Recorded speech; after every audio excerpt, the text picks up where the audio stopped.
रात को 9 बजे पति ऑफिस से घर आया। पत्नी ने आते ही उससे लड़ना शुरू कर दिया क्योंकि वह उसे पसंद नहीं करती थी। पति ने कहा, मुझे खाना तो दे दो, बहुत भूख लगी है। पत्नी बोली, खुद जाकर खा लो, मुझे नींद आ रही है। पति चुपचाप सुनता रहा और पत्नी पूरी रात उससे लड़ती रही। जब सुबह हुई तो पति ने कहा, मुझे नाश्ता तो दे दो। पत्नी ने गुस्से में कहा, मैं तुझसे तंग आ गई हूँ, भगवान करे तू मर जाए। पति कुछ नहीं बोला और चुपचाप ऑफिस चला गया। पत्नी अपने बच्चों को स्कूल से लेकर वापस आ ही रही थी तो उसने देखा घर के सामने भीड़ लगी हुई थी।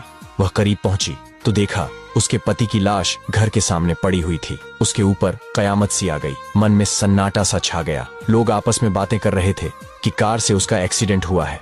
पत्नी जोर से चीखने लगी और चिल्लाने लगी कि मनोज उठ जाओ, मैं अब तुमसे कभी नहीं लड़ूंगी, तुम्हें कुछ नहीं कहूंगी, मुझे कुछ नहीं चाहिए। उठो मनोज, तुम्हें भूख लगी थी ना, चलो मैं खाना देती हूँ, मुझे छोड़कर ना जाओ, उठ जाओ।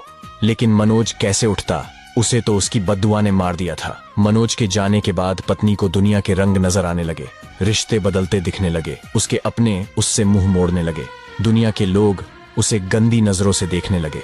फिर कुछ दिनों में उससे उसका घर भी छीन लिया गया, जो हिस्सा उसका बनता था सासुराल वालों ने उसे दे दिया। पति के मरने के बाद उसे एहसास हुआ कि पति जैसा भी हो, चाहे पसंद का हो या नापसंद का, लेकिन औरत के सर का ताज होता है।